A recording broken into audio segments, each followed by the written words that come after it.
In the town of Maple Crossing, people didn't go missing. Doors were left unlocked, names were known, and strangers stood out. So when Emily Hart, the town's only overnight nurse, failed to arrive for her Monday shift, the absence felt louder than an alarm. Emily had grown up there. She had patched scraped knees, held hands during final breaths, and delivered half the town's babies. Her small white house sat exactly where it always had, lights off, car in the driveway, lunch still packed in the fridge. Nothing looked disturbed. Nothing looked wrong. At first, investigators believed it was a random act of violence. Maybe someone passing through. Maybe the nearby highway had brought trouble with it. Search teams combed the woods. The creek was dragged. Flyers went up in every storefront window. The town held its breath together. But days passed, and panic turned inward. Detectives began piecing together Emily's life beyond the uniform.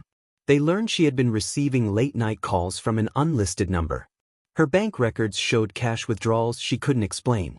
A neighbor mentioned arguments on the phone, quiet, urgent, always ending abruptly. Then came the first revelation.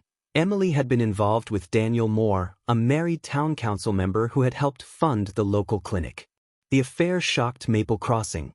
Daniel admitted it under questioning but insisted it had ended weeks before Emily vanished. There was no proof he'd seen her that night. The case stalled again, until a second, smaller truth surfaced. Emily had been documenting irregularities at the clinic. Missing supplies. Altered patient records. Elderly patients quietly moved out of town. She had kept notes, careful and precise, hidden behind old nursing manuals. She had planned to report it. Investigators followed the paper trail and arrived at an unexpected name, Linda Carver, the clinic's longtime administrator. Trusted. Untouchable. The woman who kept everything running. Emily had confronted Linda the night she disappeared. Witnesses later recalled seeing Linda's car behind the clinic after hours. Phone records confirmed a tense call between the two. Emily hadn't been silenced by a stranger or a lover, but by someone protecting a system built on silence.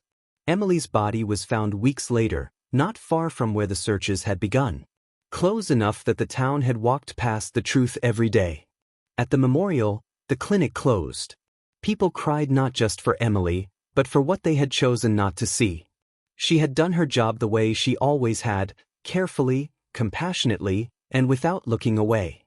And long after the investigation ended, the truth stretched through Maple Crossing like a shadow no one could outrun, across the crime. In a town where everyone knew her, no one knew the whole truth.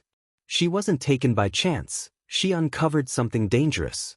Some secrets survive because good people stay quiet. The truth wasn't missing. It was ignored. Small-town trust can hide systemic wrongdoing. The danger of silence and misplaced loyalty. How personal and professional lives collide. Justice delayed by familiarity.